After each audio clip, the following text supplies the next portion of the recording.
It's the Knicks, Jets, etc. podcast with Alex Trataros, John Meleka, and Raisi on the beat. Let's go.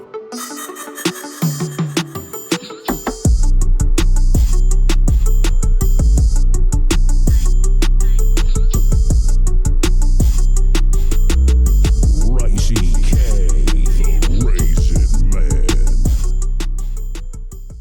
What's good, everyone? Alex Trataros here with another Knicks episode of the Knicks, Jets, etc. podcast. And with me, as always, my buddy, my close pal, the man, the plan, the one and only, John Meleka. We back off a Knicks win against the Utah Jazz. We're recording here on Wednesday at 12:06 a.m. We're past. We're burning the midnight oil, so that way you guys can get this Knicks content. All right. And we're gonna go. We're gonna talk about some stuff. We're gonna talk about some stuff about this Knicks team. But before we get into it, make sure to hit that like button. Make sure to subscribe to all the audio podcasts or YouTube channel, wherever you're watching. But John, man, how are you feeling today? I'm good, man. Personally, I couldn't be better at this moment for my sports teams, right? The New York Yankees signed Rizzo. The Mets, they're doing their own work. So if you're a Mets fan, you're feeling okay right now too, trying to sign your guys. NYCFC got their own stadium right across the street from Citi Field. I'm sure the Mets owner Cohen had something to do with that. The Jets are on to Patriots week for the first place in the division. And honestly, dude, as much as I can't wait to hear your take, but as much as I hate to say the Knicks are on track again. Like, they're just even Steven, 7-7, winning the games they're supposed to, losing the games they're not. And it's a roller coaster, though, outside of like the actual box score. It's a roller coaster. But I'm feeling good. When my sports teams are feeling good, it's about to be winter here, man. The sun's coming down early. I'm going to LA this week. I'll be at the USC-UCLA game, which is basically the Pac-12 semifinals. My first real big college football game, along with 80 other thousand people. It's going to be sick. I'm really excited about that. So, yeah, man, I'm doing well. How you doing? I'm doing all right, man. You talked about a Rizzo re-sign with the Yankees. Jets are on to the Patriots. You know, it could be first place or fourth place. New York City Football Club is in Queens right now. Their things are happening. Makes me a little upset that the Jets could have been there, but hey, that's another story. But yeah, man, things are going well. New York Knicks, frustrating. You know, you talk about them winning games. They're not. The winning games are supposed to. Losing games, they're supposed to. I put that they won a game that they were not supposed to in tonight's column against the first place Utah Jazz, who are doing well. So things are happening. Seems like that only players feast that was scheduled by Julius Randle paid dividends. Because let me tell you something, man. These guys came out. It was good defensive intensity tonight. You know, some questionable stuff by Tibbs still, but overall they got the win. It was good stuff. Yeah, Jalen Brunson closing in the wee hours of the game. It's so nice to have a point guard that could finally do it. You have IQ and Obi Toppin just busting the gates open to give us that massive lead. You love to see it, man. You love to see it. But it's nice that they got this win. Tibbs's seat cools off a little bit after a horrendous loss against the Oklahoma City Thunder for a defensive coach, and watching the Knicks for a matinee game give up 145 points in regulation. That was disgusting. So it was a good bounce back game tonight. Now they get the Nuggets tomorrow without Nikola Jokic. No Nikola Jokic, which is no MVP, no two-time MVP. Still Jamal Murray, still a solid team they got to face, but we'll see what happens. It's a back-to-back West Coast game. I mean, dude, what a gift. What a gift to the New York Knicks to not have the Joker in here on the back-to-back. But before we get into that, you're absolutely right about how beating the Utah Jazz, maybe not a game especially this year, that we should win, right? Because they're really good and we're really bad as of now. But honestly, man, we match up pretty well against his Jazz team, especially when we talk about Brunson. He owns the Utah Jazz. Every time he plays them, he kills them. And it's honestly really nice to have that kind of player. Like a player where like he just owns a team. Like we've never had that. It's usually on us. Oh God, this player's coming into the Garden. He always drops 45 whenever he's in the Garden. It's finally nice to be on the other side. But if the Jazz was a game that we weren't supposed to win, and we did, then OKC is a game that we were supposed to win and we lost. But at the end of the day, man, OKC owns us. Every time they play us, it's the same thing. And everyone starts screaming, who's Josh Giddey?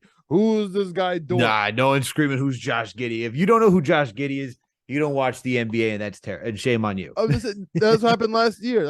Literally last year, everyone was saying that OKC killed us. Like, who are all these guys on the court? I've never heard of them before. I don't pick them up in NBA 2K. They're not on my fantasy team, so I don't know them. And now this year, again, they kill us. Like we can't handle them. You know what I mean?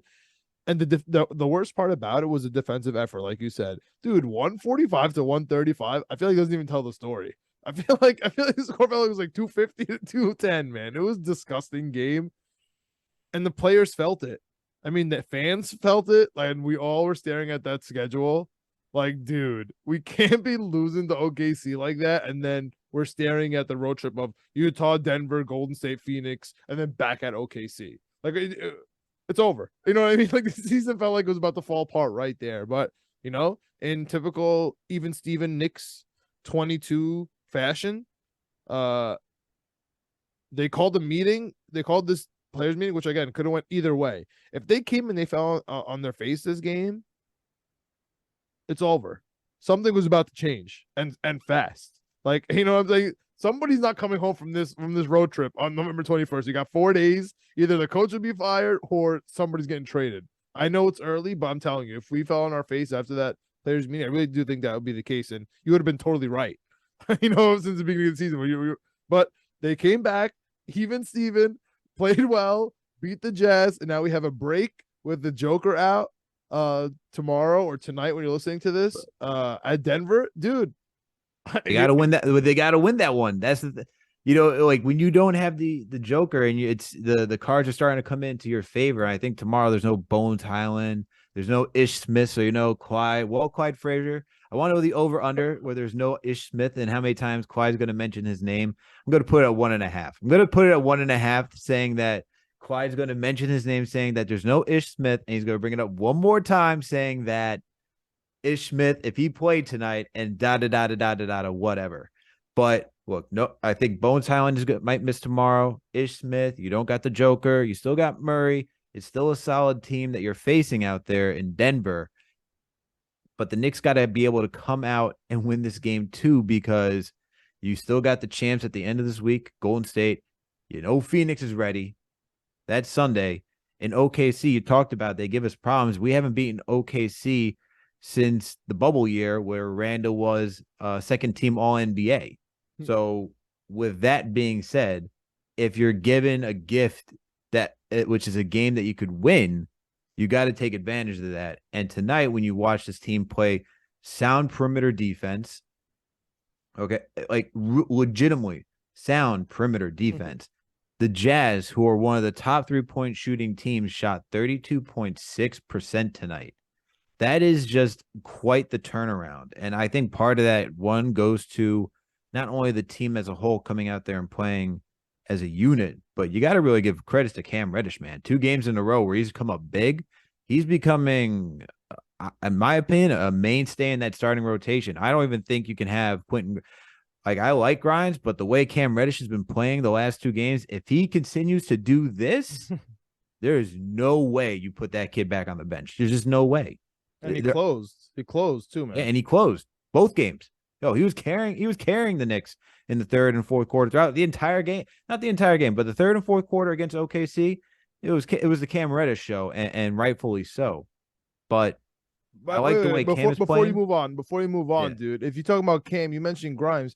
Both Grimes and Fournier did not play. dude, that's wild. To have The Grimes is not shocking because he's working off an injury, and Tibbs is saying conditioning, which is I'm still got my tinfoil hat theory on that because beginning of the season he was like, oh, he's injured, but I don't gotta worry because he's always in great condition. Now it's like, well, it's conditioning. I'm like, wasn't he just doing like some sort of what was he doing? Like, what is he doing in practice? Because I want to know, man. I really want to know. It's like he's limited in practice. I have no idea what's going on with Grimes, but something's going on. Fournier, that's the big one. I did not expect Fournier to get benched this early into the season, especially with no Grimes playing. Tibbs went to a 9-man rotation. He hinted at some lineup changes, but what? That's drastic for Tibbs. It's a wild one, man. I was like waiting for it all game, and then I was like, wow, Fournier is straight up just not coming into this game, man. And I wonder if he can play it off as, yo, it's back to back. We're gonna need you tomorrow. Stay ready. You know what I mean? Against Denver. But it's interesting, man. Again, right after the players only meeting, they play very well today. Defensively sound, like you said, especially on the perimeter. It's not a coincidence that Reddish played 33 minutes and Fournier played 0 and the defense was better. It's just not. Also, we just match up better with the Utah with Cam Reddish in. And again, I wonder what's going to happen coming up here. But dude, Fournier, I feel like he's on his last licks here. I can't believe he got the DNP. That was the most shocking thing about this game today. Not that we beat the Utah Jazz. Not how well Cam Reddish played, not Jalen Brunson like killing it. It's that Fournier literally was a DNP. Shock was not the number one shock was not the fact that we beat the Utah Jazz. The number one shock was the fact that Evan Fournier was on the bench. That's a wild one, man. Because listen, still shocked at that one. Absolutely talk about Alex. All we talk about this guy's so calculated. This guy, Coach Tibbs, and we know everything he's gonna do to the exact minute. Right. And this year he's been rogue. Right. This year's been completely rogue. Every week we have no idea every game what's going to happen.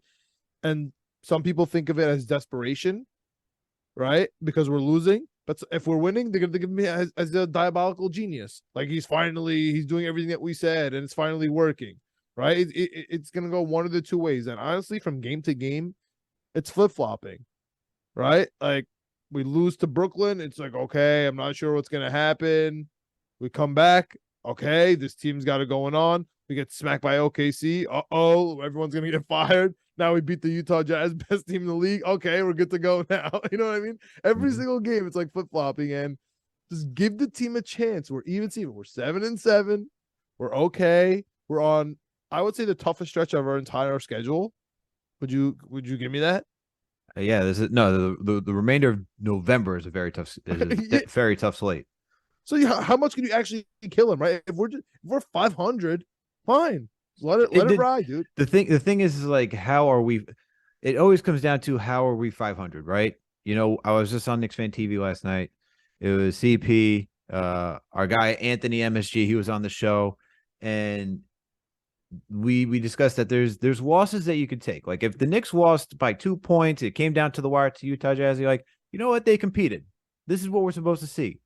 High competition, night in and night out.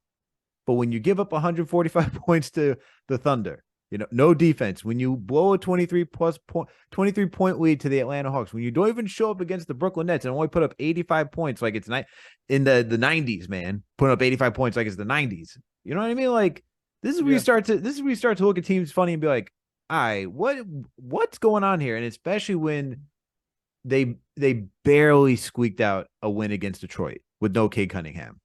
It's starting to look a little funny in the light when you start seeing all this. Like, does Tibbs have a control of the locker room? Is there some cohesion? Are we missing things here? That's where I'm starting to say, what is going on with this team? But if this is the way they're going to play, like they did against the Utah Jazz, and they're 500, that's fine. You can't tell me we're 500 and it's just like these like legit. There's nothing in between peaks and valleys. Like, we'll play okay now. Yeah, but we really just don't feel like it. You can't cut it, man, because this team is not built to do that, especially if your goal is to be a play-in team. I don't think this is it's not that I don't think, actually. I know this is not the team that's going to have that switch. This is not like when LeBron James is like, all right, game's getting close, let me turn on the switch. I watched the Thunder play the Celtics on Monday, and the Celtics are a team that could turn on that switch. And when it came down to the fourth quarter, they turned on the switch like, all right, we're done playing with you guys. We got to win this one. And they do that. The Knicks can't do that, man. The Knicks have to play all 4 quarters all the way through. We're not that team. Facts. Not that team. I mean, that's a fact. But listen, we were so happy after the Detroit game because Barrett dropped 30. We were hyped. I mean, everyone's like, okay, like, Barrett's back. We win the games we're supposed to. Dropping 30 points. Friday night Knicks. OKC coming through. Like, everyone's ready to go because everyone has short-term memory loss and forgets that we can't beat OKC. Welcome to Knicks Nation. Yeah. Oh, yeah, dude. Oh, yeah. Everyone's going to be so high right now, riding after this Utah win. And as you should, we should be hyped. Listen, man, let me ask you a question. Yeah. What do you think the line is right now? Knicks against Denver. The line is already out. What do you think it is? Knicks against Denver. What's the line? No joker. Knicks back to back. Like 8.5? 5. Wow. And today was 4.5. I'm telling you, like the Knicks, this is a winnable game for the Knicks, dude. The Knicks could beat Denver. And like you said, it's gonna come with defense. And I can't believe we haven't mentioned my boy Sims, dude. He is the way he jumps for rebounds, man, like puts a legit smile on my face. He doesn't show any emotion on the court, which I'm not sure how I feel about it. But I like it. Stone cold killer. Because he's showing so much effort. You know what I mean? Like, he's going for the loose balls. He's jumping so high for every rebound. He's setting the screens. He's still playing the free safety, running back and forth on defense. So I don't care what he looks like. I don't care what his face looks like. You know what I mean? His facial expression. He's really showing me a lot of effort. And without the Joker, he actually has a chance here. He's going to play well. I believe Hartenstein's going to play well. And, man, we're going to win this game. It's going to be a game that we're supposed to win, and we win it. Because the Joker isn't there. And dude, we're going to be 8-7. Looking at Golden State. Go 8-8. Look at Phoenix. Go 8-9. Come back to OKC. Maybe exercise the demon. Be right back. 500. 500 ball. You know what I mean? And then we're basically off for Thanksgiving week before we're back home. I legit think that they're going to be 500 going into Portland. This is the kind of team we're at. But before I get into what you think is going to happen next week, let me just ask you this. If the Knicks are 500 by the end of the year, okay, how about this? Let's start slow. If they're 500 by Christmas, are you cool with that? Yeah, I mean, I had this team winning 42 games. I mean, it'll be on pace for what I expected.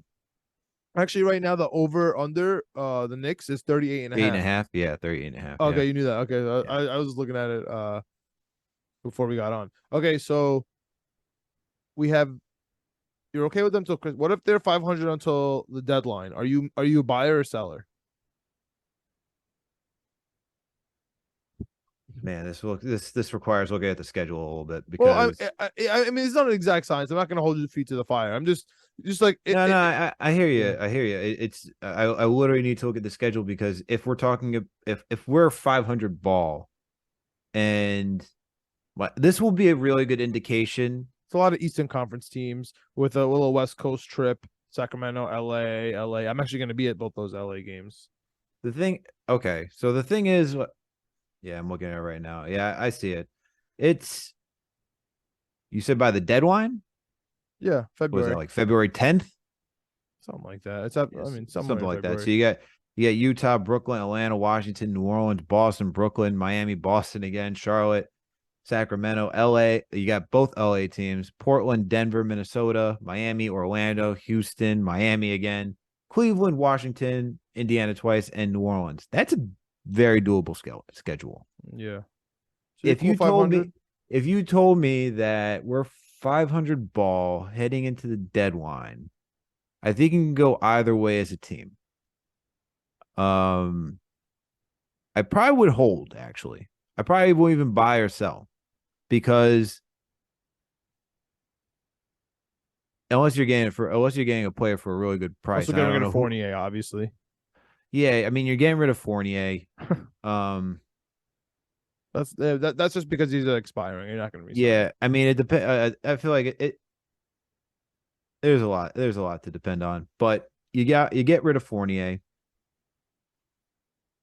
I think you just stand pat Okay. and you see what happens with this team moving forward, and then what they really should do is really try to get players in this upcoming draft because it's a loaded. Okay, draft. wait. Before you get there. So now we're at the end of the season.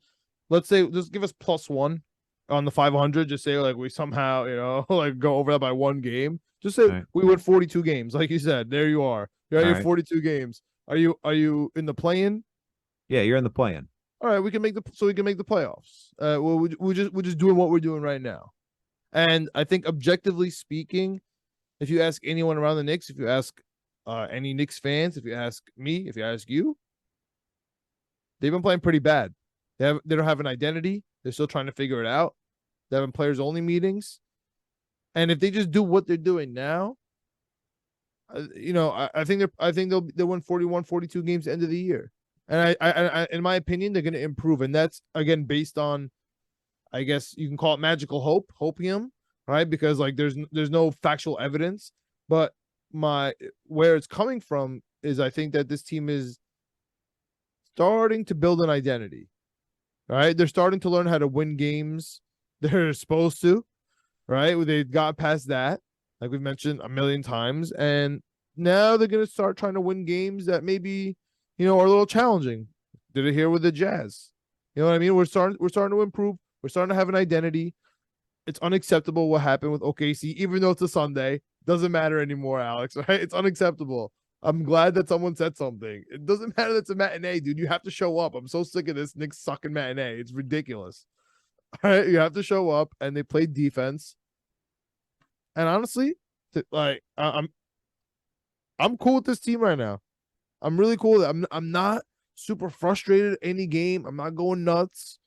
Like, of course, specific plays. I'm like, dude, what is this? Or Randle, stop trying to play a hero. Or Brunson, like do something. You know what I mean? RJ, you gotta make a basket quickly. Where are you? Like, yeah, I'm getting frustrated. Hartenstein, wake up, dude. I don't know what's going on with you. You're so hot and cold. So, game to game, I'm being frustrated. I love Cam Reddish right now. Fournier, where the hell are you? But I'm cool with this Knicks team, man. They're figuring it out. I believe in them. The bad games are bad, but the good games are good. Like, yeah, we know what a bad Knicks team looks like, Alex, and this just isn't it. I'm not ready to. No, panic. and that's the frustrating part because it's not the team. The way they started the season and what's been in between and then up until this point, we know what this team can look like when everything's clicking. They're sharing the rock. They're not playing hero ball. They're actually playing defense.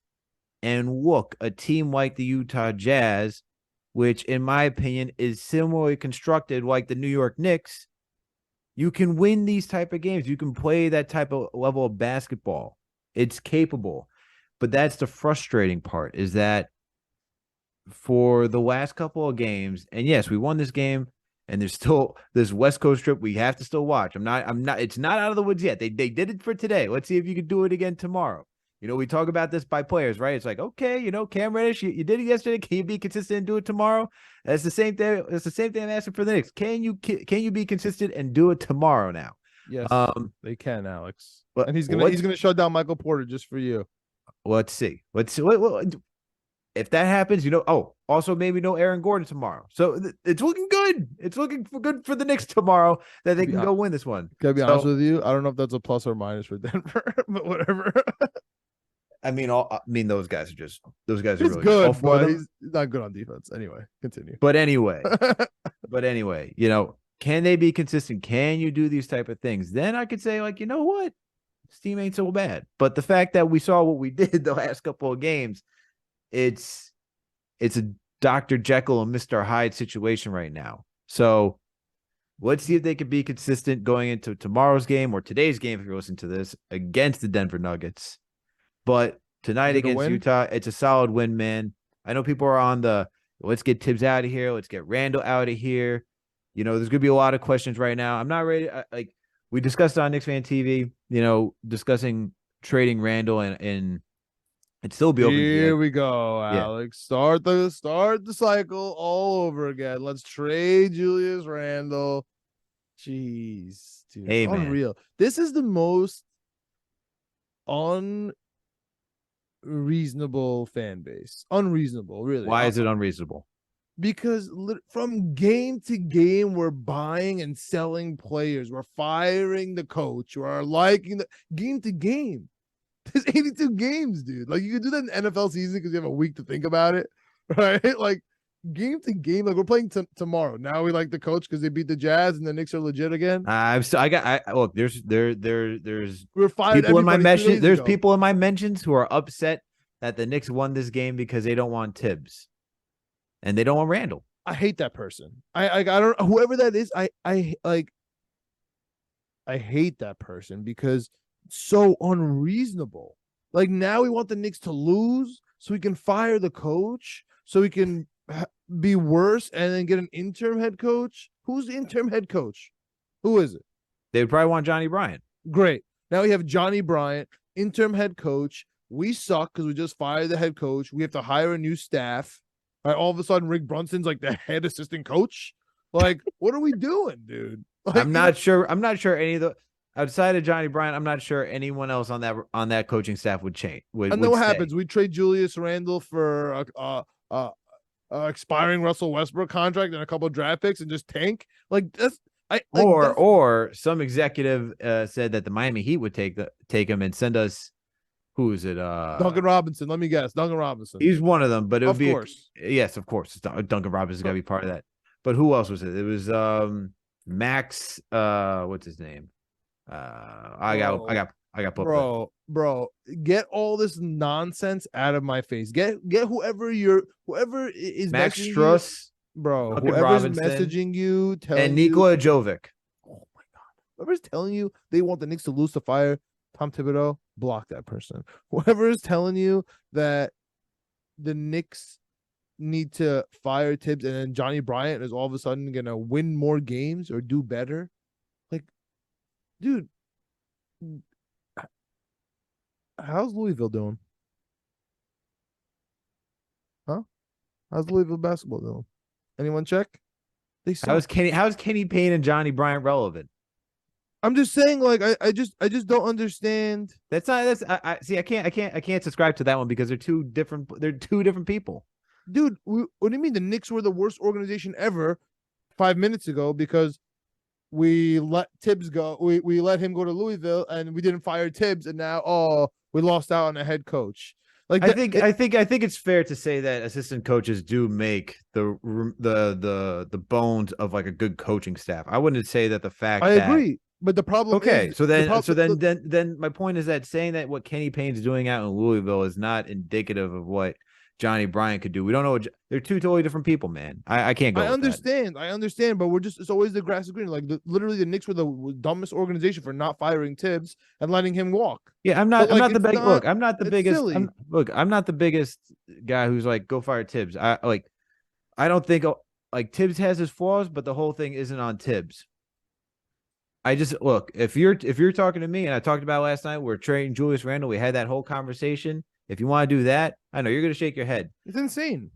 I don't think it is insane. Where you like, if you're looking for the future outlook of this team, like after this season, just staying competitive, where is it taking you? Dude, I think it's a fair question. Toppin playing 30 minutes against real power forwards. Obi Toppin was doing well tonight. What are we talking about? He was going well. He was playing well against Kenny Olynyk. Right, you had Walker Kessler out there, dude. I'm talking about real power forwards playing real minutes, playing 30 minutes, starting minutes. Are we now downplaying how Walker Kessler is? Because Walker Kessler had some good dunks. It was playing pretty well in the paint tonight, man.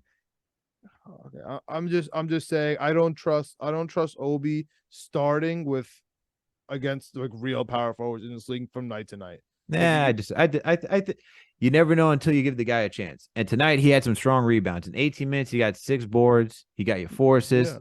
And just because he's weaker in one area or not proficient in one area doesn't mean he can't offer something else. There's no such thing as a perfect player. We know that. Yeah, but he's never been a dominant defender, dude. He's just not. He's not his game. And Randle's been a dominant defender. He's been okay. He's not good perimeter. Both of them are okay defensively. No one's great. Like we don't. Listen, the best defenders that we have, the best defender right now is Mitchell Robinson, Cam Reddish, and Quentin Grimes, who's hurt. Those are your three best defenders on this team. Well, Mitch Robinson's hurt too. Huh? Oh, Mitch Robinson's hurt too. I think Cam Reddish is our best defender. I would go. Yeah, I mean, obviously Mitch, but he's injured. But maybe I'd go RJ too. RJ's okay. I mean, if you pull up like all defensive net ratings, like between Brunson, Randle, and RJ, they're all like in the negatives right now because they're more offensively. Sure, they're more offensive players. Listen, at the end of the day, Obi Toppin, I like him a lot, and I just don't think I don't think that getting rid of Randle is the answer. Actually, I think this Knicks team, if we got rid of Randle and put in Obi and really didn't have an answer for a backup power forward, we would be one of the worst teams in the NBA. Straight up. I legitimately think that. We would suffer so much on the bench and we would suffer in the starters. So I just think that we're very reactionary to everything. We love Obi Toppin. He was plus 23 today. He was amazing today. But he doesn't need 35 minutes. You know what I'm saying? I don't think that. So are you okay with losing Obi Toppin? No, I don't want to lose Obi Toppin. Are you okay trading Obi Toppin? Why can't Because he's we not going to stay as a backup role, bro. That's the reality of this. He's not going to just stay for 18 minutes. He's going to need more minutes. Yeah, because he's older. I get it. He's going to need them. He's not going to want to just get role player money, man. He's going to want to get, I want to get, generational wealth. I want to get that nice big contract. I came later into the league. You got to make that decision. It's either going to be here or he's going to be somewhere else. And this is his third year. So the Knicks got to make a choice. And if you're going to have Randle blocking the position that he plays, it's a Randle or an Obi situation. That's unfortunately where it comes down to. And I'd like to see the guy that Leon Rose drafted. It's the guy that he drafted. All these guys that he's drafted, none of them have been starters.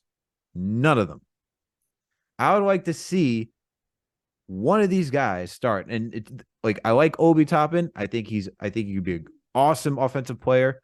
He gives us a lot of things that Julius Randle doesn't on a night-to-night basis, especially on the offensive end, which is why people love him when he comes in. It's more than just the acrobatic dunks. But that decision's got to be made. So I understand if you want to say, Randle, you want to go shift in development, you want to go into the draft, and you want to go use some of these draft capitals and go get other impactful players, because this is a deep draft. And it's not even necessarily saying tanking. You can stay in development. Who knows? These young kids could actually possibly be even better. Who knows? If we got rid of Randle for nothing, this team would be horrific, dude. I mean, listen, why do we have to make a decision on Obi right now? We have him for another 2 more years. We have him for 1 more year. This is his 3rd year. He's got a 4th year. Next year's the last year of his contract. 2023, 2024, and then he's restricted. Yes. Okay, dude, he's not going anywhere, man. Like, Obi Toppin's not going anywhere. We're even if he's unhappy, he's still gonna stay. Like, someone will sign him, we'll just match it, even if he's unhappy. Like, I don't know. I understand he changed his agent. I understand he wants to play more. I understand Julius Randle's frustrating, and we love Obi Toppin, especially when he plays. If the Knicks want to win games, you leave Obi on the bench. And it doesn't necessarily have to be Julius Randle. It could be another power forward. You could trade Julius Randle for another power forward. I'm not against that. That would probably be the most realistic thing. You're not going to just give up a power forward and not get one in return. Well, honestly, for what we always hear about what Randle's going for, yeah, it is for that. It's a team that's like looking for a power forward. They're going to give us a bunch of like random nothing.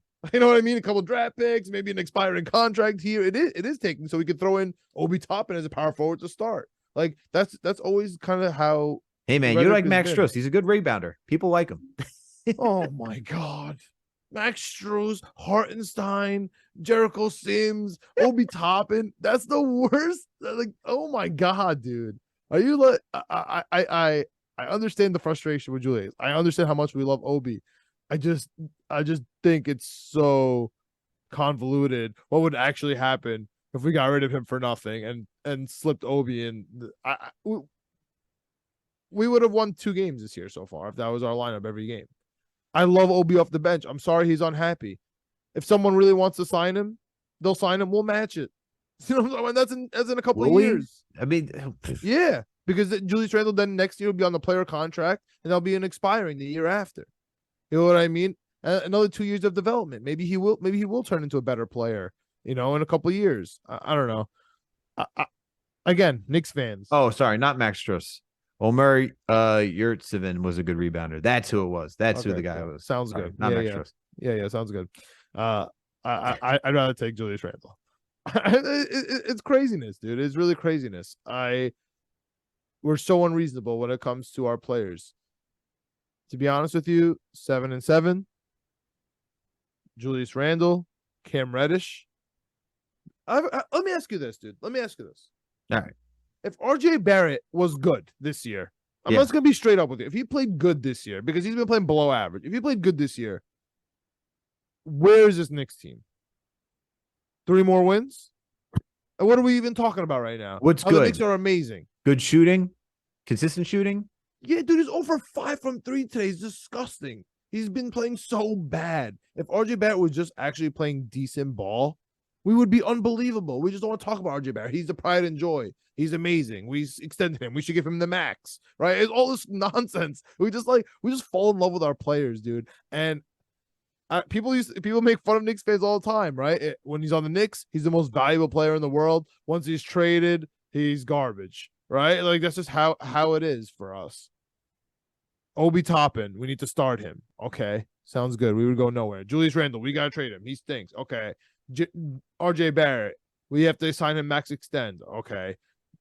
Jalen Brunson, we can't sign him for a lot of money. Okay. Like everything we say is just so reactionary and just so wrong, dude. Like, can we just step back for 1 second and learn from one mistake? Just one of them, one mistake.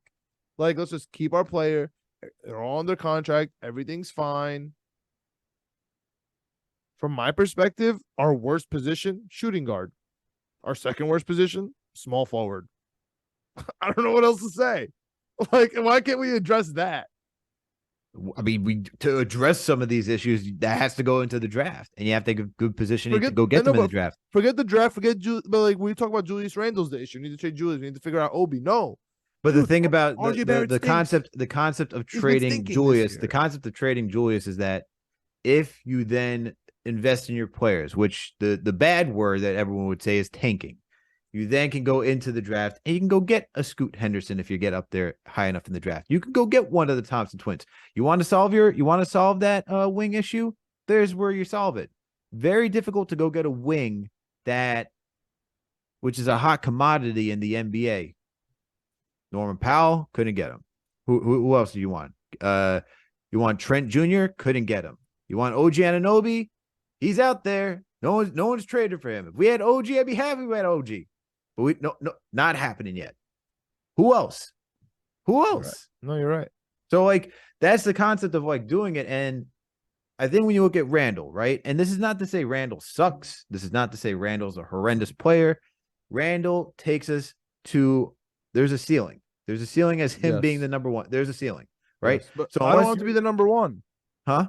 You think he has to be the number one if he's on the court? On this team, yes. Okay. I mean, that's what I'm hoping he's not. I guess. But that's the thing. Like on this team, he has to be because you can't ask that of Jalen Brunson.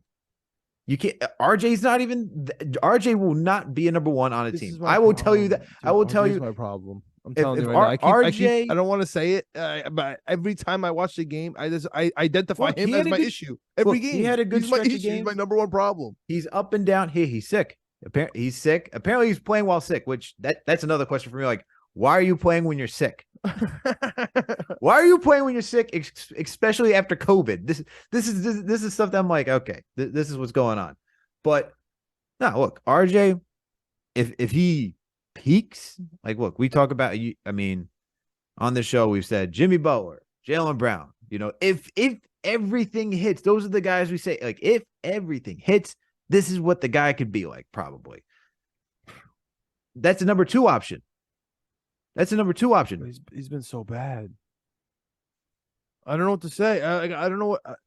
Listen, but man, this isn't my whole thing. Is like, let me ask you a quick question. My whole thing is that, huh? Do you regret not getting rid of RJ for Donovan Mitchell? No, I don't. All right, like I'm because I look at the same thing because I look at it's it close. I can't even look at I can't even compare the Knicks. I can't even compare the Knicks to the Cavs, man. We're talking about they have 3 all-stars on that team.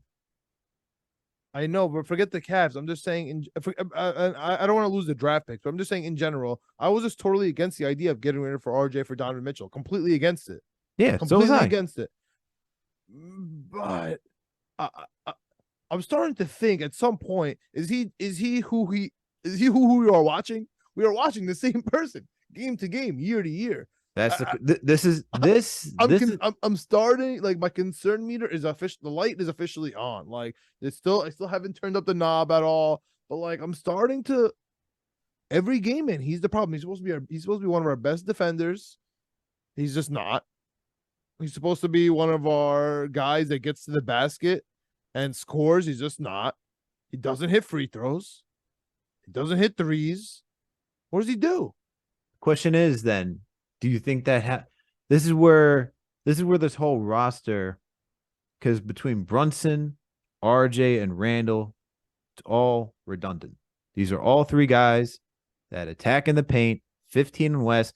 I mean, they just had the stat. I know you were watching too. They had the stat for Brunson where he 26 buckets, 26 buckets in the paint between 9 to 5 feet or 9 and less. I'm like, he's up there with like. He's the only guard on that list. You see Jokic, you see Giannis, you see Bam, and you're like, what? So all these guys love to score 15 and less. We don't have enough 3-point shooting. The question is, if we add 3-point shooting, just a little bit more, does that help? Does that help RJ? Does it open up the lanes for him? You know, if you have, this is where it's like, I'd love to see what a true small ball lineup for like a short stint of, like, if you put Obi, who's our best 3-point shooter, he went 3 for 4 tonight. If you have Obi, Cam, quickly, let's have Brunson out there because he need a point guard, and RJ. How does RJ work in that lineup? Is he able to attack the rim well? You know what I mean? These are the questions where, like, if you trade Randle and you get something good in return, maybe a 3-point shooter, stretch big. If you have a Lauri Markkanen, does that help? Lauri Markkanen's unreal. Of course, he helps. He helps everyone. He's an all-star this year. He's been unbelievable. Yo, absolutely. So like, if you the Knicks are shooting, we make fun of the Lakers shooting 3-point percentage. The Lakers are last in the league at shooting 30.7. We are 28th in the league shooting 32.5. I know, and we lost to a team that was 29th in OKC, who shot close to 60%. Did they move up? Yeah, we need another 25th at 33. After that one performance, if you need a get right game from behind the arc, come play the New York Knicks in Madison Square Garden. We got you. Yeah, dude, it's because people are right. Look, RJ has not been good, especially defensively. Like, and he's not. I wouldn't say he's supposed to be our best defensive player, but he's supposed to be a competitive defensive player because he faced every single tough assignment. And that was his goal last season. He said he wants to be a 2-way player. That's his goal. Are you checking the window to make sure that goal's still out there? I heard a weird noise. I had to check. But dude, listen, man. RJ, he had to do that.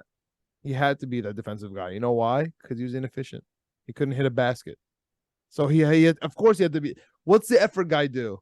Right? If you suck in a classroom, you're like, yo, how can I participate? What else can I do to get my grades up? You know what I mean? How can I put effort just raise your hand every single time? Yeah, like that's what he's doing. He's playing defense, like, and that's what he had to do so we can forget about how inefficient he is. And to be honest with you, this year he's not playing his defense, and I love RJ though. Like, I don't want to hate on RJ up, but but these are facts, man. Like, look, that's the issue I'm identifying with the Knicks. It's not Randle and Obi. I know everyone wants to scream about that. It's not Randle and Obi.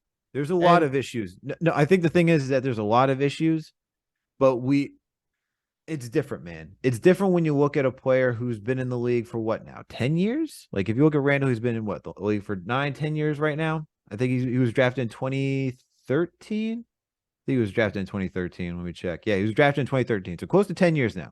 He's been in the league close to 10 years. He's on his 4th contract. And we saw what he could do during that 2021 season. He put on a show. He was the best thing we ever saw. We're just asking for effort, man. If you told me that Julius Randle wasn't going to hit shots, it comes back down to effort. I don't think anyone want to trade him, bro. Like, and it just comes to like smart decision playmaking. But like, this year is showing effort besides like maybe 1 or 2 games. Honestly, at this point, I'm over that because I'm over that with RJ. I'm over the effort. I'm over it. RJ shows effort every game. Honestly, he does. I'm done with it though. I'm starting to get over it. It doesn't matter, yo. I need you. Honestly, I wouldn't care as much about the defensive end if he was consistent on the offensive end, because I know defensively he's not gonna be great. You know what I mean? I can tolerate defensive effort, like giving effort and trying to be a good defender. That's all I ask for Randle. Like Randle's fine offensively, and the thing is, like I saw him when he wanted to play defense. Like my mind will always go back to him defending Kyrie and going like just trying to stay in front. I'm like, yo, what? Like if you can do that, you could do that. You just got to be locked in. For RJ, man, like look, for all this to say, Alex, we're so close. We're 2 games away from being 3rd in the East. Like 2 games, and everyone sucks. Like our shooting guard stinks. Our small forward stinks. We don't know what's going on. Our power forwards having problems. Our center, our best defender on the team, he's out. Evan Fournier making almost the most money on the whole team, getting DNPs. I mean, we're 2 games out of 3rd place in the East. We're 7-7. Man, that's why I'm saying there's where everyone's so unreasonable, because we're looking everywhere. Fire the coach. Like we have to trade Randle. All this stuff. If anything, the only mistake we have is right in our home, and that's RJ. We won't even talk about it. It's driving me nuts. That's why I'm cool with the Knicks. Let's just stay for 500. Let's just keep winning the games. Go from 7-7 to 9-9. Let's just keep it moving. Let's just stay in the hunt here. Everyone's nuts, dude. It's wild. I think the thing is that you could is how do you want to spin it, right? Like you can spin like, well, RJ's been in the league for 4 years. Has he really had a team that's really built around him to really show what he's capable of doing? Doesn't have all the floor spacing, not all the 3-point shooting, this, that, and the third. What could RJ really look like if we give this all to him? For Randle, he's improved. Like, don't get me wrong, he's improved from what he was when he was in New Orleans. From what he's done in New York, he has improved offensively. I'll give you that. Like I'll be honest with that. But then you start to see like, all right, where are we going? If this team decide to say we really need more talent and wanted to pull off a what's a good comp? What is a good comp? If they want to pull, huh? Not for RJ. I'm saying like, what's a good comp where you're like, you trade your best player to go back in the draft because you realize your ceiling and you need to do it all over again. Is that the Pacers? Is that what they did? Is that it? I guess. Yeah, like is that what that is?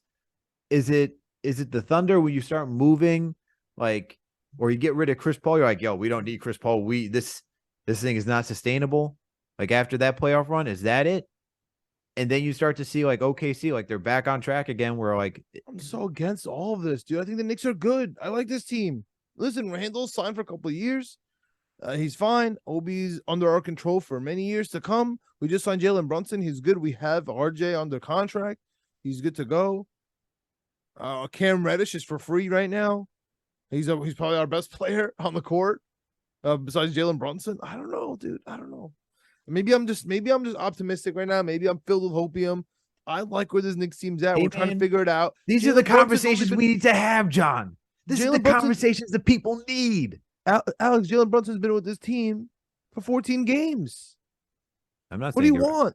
I'm not saying get rid of Jalen Brunson. No, that man's staying. No, I'm just saying we're trying to figure it out. Like you want the Knicks to come in here and be the Celtics, where they haven't lost the game in a month and a half. It feels No, like. I'm not asking that. I'm just saying, the only team that I think we should be ahead of that we're really not right now, but they're doing so good is like the Wizards, right? Like the Wizards are killing right now. I think we should be better than the Wizards right now. We're not playing like What that. about the Hawks?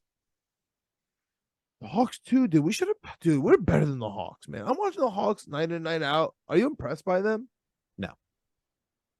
The Knicks, dude. I'm officially a hater of Knicks haters. I'm officially a hater of the Knicks fans that are just straight up haters. Tattoo it on your forehead. I'm so sick of this. I'm so sick of it, man. We're playing fine. Every night it's fired Tibbs and trade this, and we're fine. We're 7-7. What's the issue? Like the Sixers are right behind us, and they're the best team ever, and everything's great, and then we are right there, and we should sell the whole team. I don't know, dude. Maybe I'm delusional. Maybe this is the best part of like going to Knicks games, right? So you don't hear a lot of commentary when they're at home, or like, and like when they're away. Like I don't know. Maybe I'm just not catching a lot of Knicks fan TV post games. Listen to those voicemails or those calls in, and people just freaking out. I don't know what it is, but I'm in my own little bubble here. I like the Knicks. If you agree with me, let me know. I know Obi Avengers does not agree with anything I said about Obi. He wants Obi to start. He wants Randle to go home for free, I'm sure. But just let me know if you agree with me where it's the Knicks we're not in panic mode. Everything's okay. I'm sure I'm by myself on this island because people want to fire Tibbs. You are not by yourself on that island. I can guarantee you Really? you're not. I feel like I haven't heard one person not want to fire Tibbs or trade Randle or like sell the team or everything's off. Oh, there's people who will not trade Randle. There's definitely Really? people. Yeah, no, you're not alone. Oh, well, and listen, I'm not. Let me be clear. I have no problem trading Randle. I have a problem trading Randle for free, where all we're doing is just putting Obi as now the power forward and get 35 minutes, and now we're done. Like we're tanking. We don't have a backup power forward. Obi starting for a crazy amount of minutes, playing defense against like real power forwards. We're gonna get 4 rebounds all game, and we're gonna lose every single game on the second chances. Like that sounds terrible to me. But if you're trading Randle for like a legit player, I'm cool with it. If you're trading Randle for a legit player, I'm cool with it. But if you're gonna trade Randle for Westbrook and a pick, dude, I'm gonna hang up that phone so fast. Well, if you get Westbrook and 2 picks and Westbrook never plays. Hold on. 2 Lakers, not even 1. Yeah, you know what year those are? We're talking like 2028 and like 2030 something. Like they're not anytime soon. Like they're gonna suck, bro. That team's going to suck. If you're telling me I'm getting the Lakers, no top 5, like no protections on that damn thing, they're gonna suck. There's gonna be protections. Nobody's giving you 2 unprotected first round picks for you may at least get 1. To take that Westbrook contract, you may get 1. Yeah, I think they'd rather get Miles Turner. I would if I were them. But anyway, if you wanted to put Randle in a deal for like a real player and then take a lot of our draft picks, then we'll talk. But I'm not trading Randle for nothing. It's just me. I honest to God, I would rather have the conversation about RJ. I know that's crazy, but like if you're making a call about trades, Not like crazy. Let's have a, if you want like real player, like say Karl Anthony Towns is pissed off, say Joel Embiid wants to move on. You know what I'm saying? And you don't want anything to do with Randle, RJ. Like for Donovan Mitchell, I was not on board. RJ, you say RJ, you hang up. Now you say RJ, I'm listening. That's all I'm saying. He's a weak link on this team. It sounds crazy. Our shooting guard stinks. Our small forward stinks. That's the worst part about this team right now. Hey, Cam Reddish is doing well right now. Watch out. He is. But what about our backups? Our backup forwards, they stink. Obi good. Quick is fine. I mean, backup shooting guard, backup small forward stink, man. Quick has been fine. Quick was fine the last. Oh two no, I games. love Emmanuel quickly. I love Emmanuel quickly. I'm just saying, like, like the player was supposed to like, the forward, like the real guy was supposed to be that glue in between Quickly and Obi. That's Cam Reddish. Yeah, I mean, he but he's in the starting lineup. He got a promotion, bro. I know, that's what I'm saying. So what now? Well, now we have a weak link. And then RJ, he's supposed to be that glue. So Quentin Grimes? Maybe. RJ's supposed to be that glue between Brunson and let's say Cam Reddish right now. And he's just not. He's the weak link. I don't know. That's my take on the New York Knicks. But should Quentin Grimes start over RJ? But no, I'm not starting that contract. No. Don't be insane. No, I would be pissed. I would be so pissed. I would be so pissed that happened. But listen, I love RJ Barrett. Star J. My mom loves RJ Barrett, so shout out. I gotta. That's all the approval I need to know. That's it. We're not trading RJ because your Mama Meleka is okay with him. She loves RJ. She loves RJ. So we're good. How's she feel about Randle right now, dude? My whole extended family straight up hates Randle. Like every time they watch, Randle, they'll just start screaming every time. They have no more patience with him because of last season. Because there's no effort, like you said. When there's no effort, you can't watch it. It looks ugly, and you get pissed off. And honestly, nobody remembers 2 years ago. It's last year, and every play that he messes up reminds me of last year. It is like I forgot what game it was. He just had like 6 turnovers in a row. Like he was just playing so bad, and I was like, oh, this is it. This is the Randle we all know. You know what I mean? But then he comes back and he throws a player only meeting, and we beat the Jazz. So what am I supposed to say now? But he's minus 12. Everybody else, and then Obi's plus 20 something. Yeah, I mean, I don't really look at plus minus like that. If I'm gonna be honest with you, I'm just saying, but like that's what people are thinking. You know what I mean? Like, oh, when let's get more Obi time and less Randle time. Basic math. Look, he only got 18 minutes. Can you at least can Obi at least close today? Like he had it going. Can I please? Can I please get that? Can I please? Just I agree. Get that? Obi should have closed today. I agree with that. Just give me that. If Tom Thibodeau could do that, I could be like, you know what? Maybe in a world, this can actually work. In a world where Obi Toppin and Julius Randle are sharing the court. Alex, we've went on and on and on about this Knicks team. It had to be done. Yeah, I did. We had to throw up some frustration. What do you think this road trip ends in? I have us at 9-9. You have us at 9-9. Well, we're 500. We're 500 all the way here, man. Denver, Golden State, Phoenix, Oklahoma. We gotta exercise the Oklahoma demon. We gotta exercise the Denver demon. Can we do that? We haven't won in Denver since 06. We haven't beaten Denver in general since 06. Was there a stat like that for Utah too? I don't know about Utah, but definitely for Denver. Yeah, I know Denver. I don't think we've won at any of these places.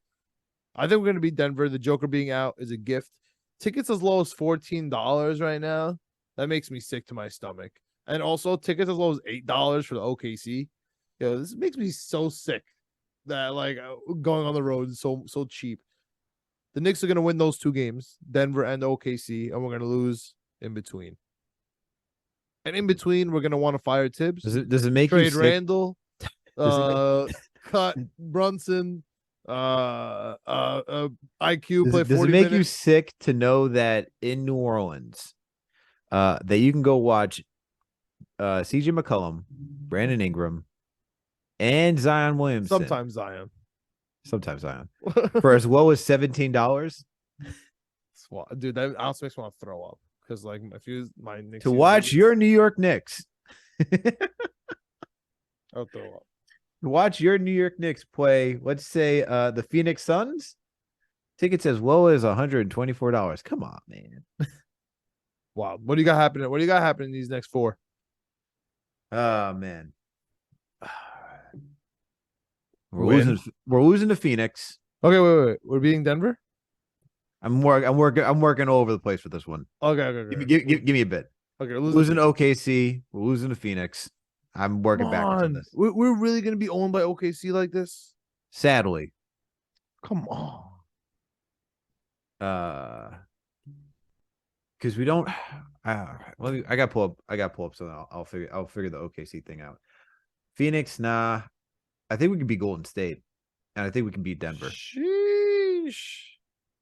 We're gonna be Golden State on ESPN prime time on Friday night. There, are you nuts?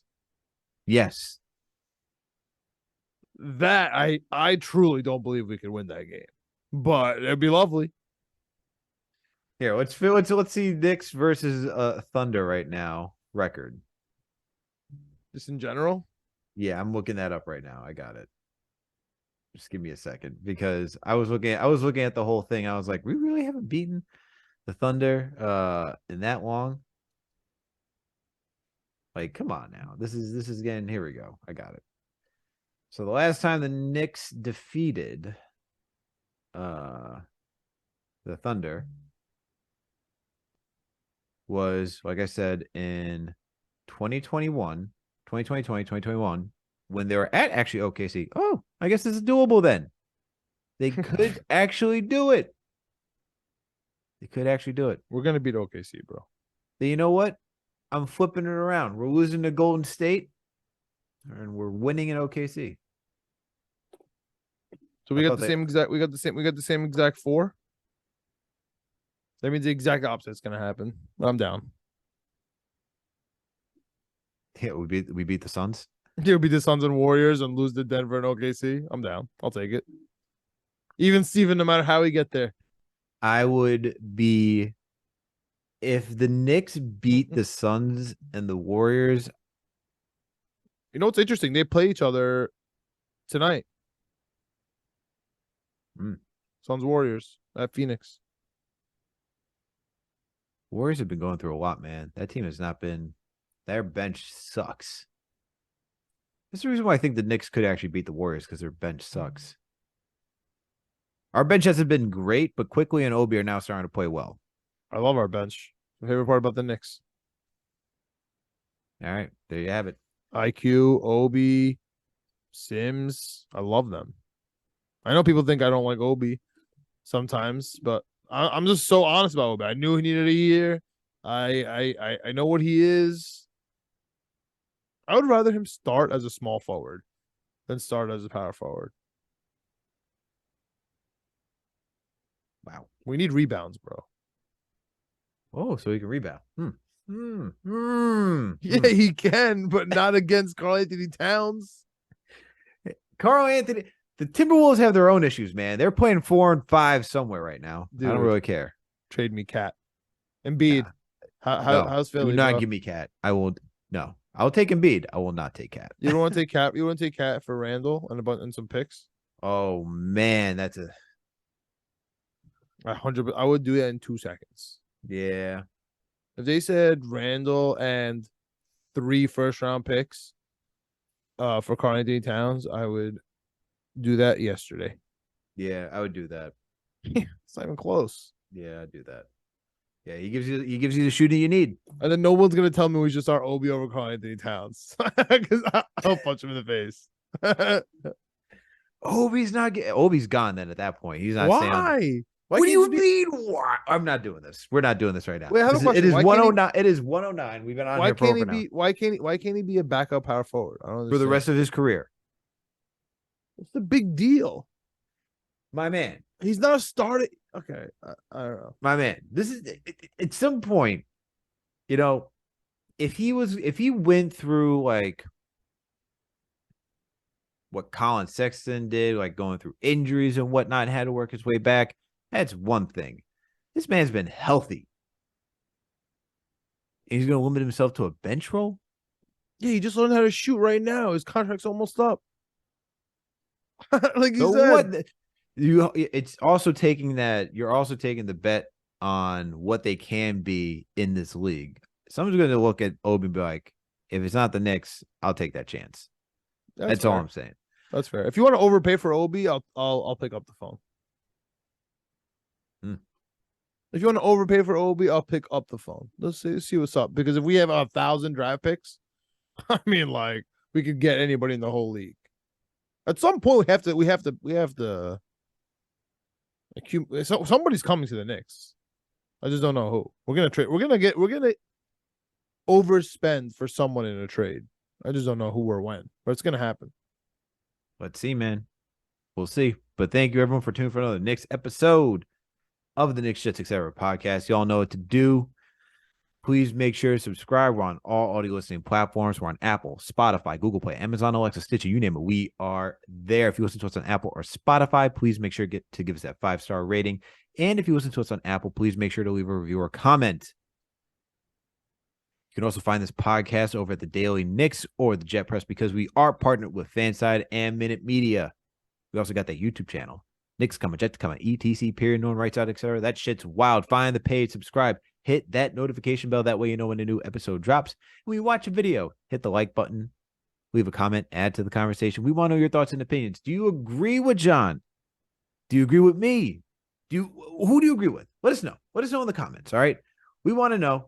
Blood is upon. Saw your last comment. I still got to respond to you. It's been a minute. I saw John did. Glad that you found it funny. Seeing how these takes age after the Nets game. Hey, man, we love it. It's all good. It's all good fun. But let us know, everyone. Bro. The Nets own us. I don't want to hear that. I don't want to hear that. I do not want to hear that. They do. Stop. So let us know. Who do you agree with? What do you want to see happen to the Knicks? Do you want to trade Julius Randle? Do you want him to stay on this team? Let us know your thoughts and opinions. We also got another podcast, Winning Picks Weekly. John, video producer Greg, and our guy and co-host Chip Murphy. These guys go through every single sport possible. If you love sports betting, gotta go check these guys out. NFL, college football season. These guys are killing it. Look, these guys help you win money. I don't know why you're not checking them out. If you are, you're doing a good job. If you're not, Alex, I have a question. What do you think the odds are for the Pittsburgh Steelers to make the playoffs? What do you think the odds are? Like percentage-wise, we're talking? No, like plus. Oh, $100. How much do you win? You put $100 on it. It's gotta be like plus. It should be plus 1,000. Plus 1,500 right now. Yeah. Best bet I've ever seen in my life. We talked about that in the whole NFL episode. Go check that out. Week 11 is out. College football, conference championships coming to a close here. The bowl season's coming up. Man, let's go. UCLA is going to kill USC. Chaos. I'm 8-2 in my fantasy league. I'm number 1. Let's go. Killing it right now. All right. Everything's good. And then last and certainly not least, please make sure to follow us on all social media platforms. We're on Facebook, Instagram, Twitter, TikTok, you name it. We are there. Thank you, everyone, for tuning for another Knicks episode of the Knicks Jets Etc. podcast. We out. Let's go, Knicks.